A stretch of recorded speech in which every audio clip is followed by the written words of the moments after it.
Hello friends, welcome to Creative Medicine. In this lecture, we will learn about Now, what are the laboratory findings?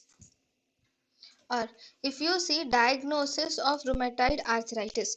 For the diagnosis of rheumatoid arthritis, we will use an anti-citrulline peptide. Anti-citrulline peptide antibody is used for the diagnosis of rheumatoid arthritis. This anti-CCP antibody is most specific and sensitive also. It is actually most specific with specificity of anti-citrullinated polypeptide is around 95%, whereas sensitivity is around 80%. Specificity is 95%, whereas sensitivity is 80%.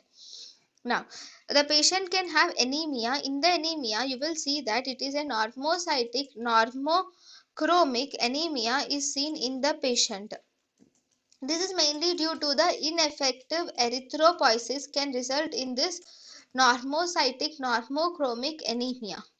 Then, if you see ESR is found to be increased in rheumatoid arthritis, and we can do a synovial fluid analysis. So, if we do a synovial fluid analysis, in the synovial fluid analysis, the synovial fluid will be turbid with decreased viscosity, and there will be increased protein content will be seen, and there is decreased glucose content will be seen.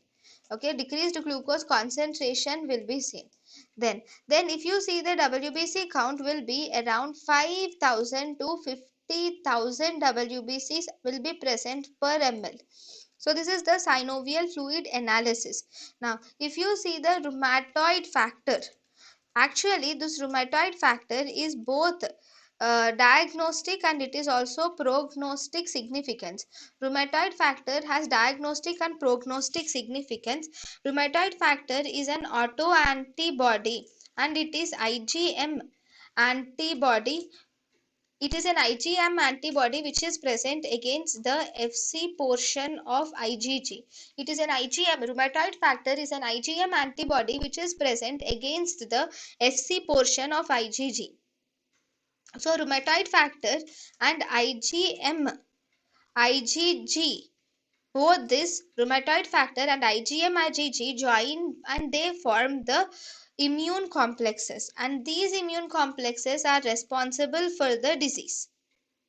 So, rheumatoid factor is present in around 70 to 75% of the cases of rheumatoid arthritis.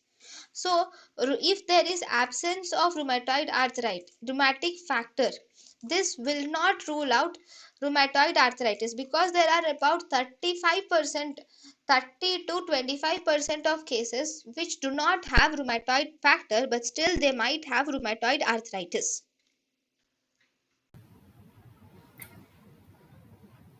thank you and thank you for watching.